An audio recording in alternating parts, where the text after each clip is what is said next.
Queen Victoria ruled for 63 years, longer than any monarch before her. But surviving the throne wasn't just about politics, it was also about dodging bullets. Between 1840 and 1882, Victoria survived 8 assassination attempts, more than any other British monarch. Some attackers had guns, one had a cane, and one was just very angry about poetry. All of them failed. So let's go through every single attempt, because honestly, some of them are just ridiculous. 1840, Edward Oxford. The first came just 3 years into her reign. Victoria was 21 years old, riding in an open carriage with Prince Albert.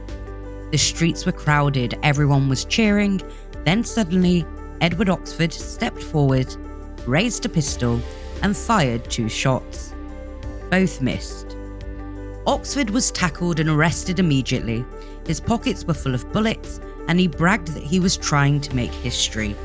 Instead, he became the first man to fail at killing Queen Victoria. Oxford was declared insane and sent to an asylum for 27 years. 1 attempt down, 7 to go. 1842, John Francis. Twice. 2 years later, another attacker stepped up, John Francis. And this guy was determined. On May 29, 1842, he pulled out a pistol and aimed at Victoria's carriage. But the gun did not fire, and he ran away. Now, most people would take this as a sign to lay low for a while, but not John Francis. He decided to try again the next day. Victoria, instead of hiding, deliberately took the same route, knowing he'd be there. And sure enough, he was. He raised his pistol again, fired a second shot, and missed. This time, police were waiting. He was arrested and sentenced to transportation for life, meaning off to Australia he went.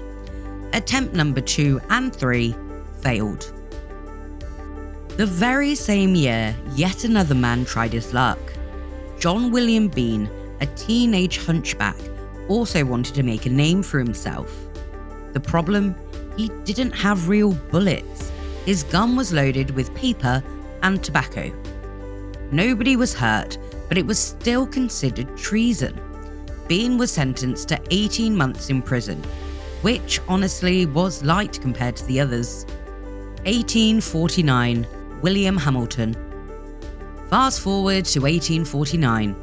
This time the attacker was William Hamilton, an Irishman furious about poverty and unemployment.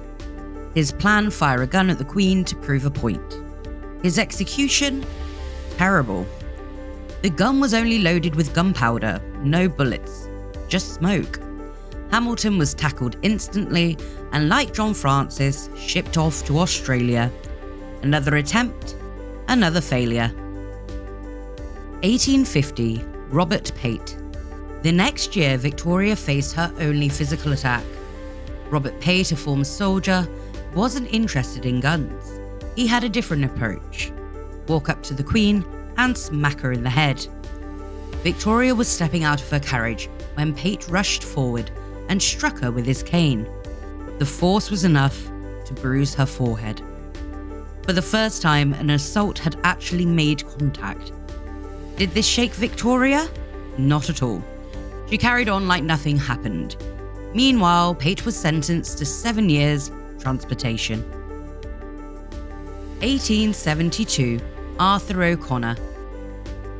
For a while, things were quiet, but in 1872, a teenage Irish nationalist, Arthur O'Connor, decided to try again. This time, the plan was not just to kill Victoria, but to hold her hostage until Irish prisoners were freed. O'Connor scaled the fence at Buckingham Palace and rushed towards the Queen's carriage, waving a pistol.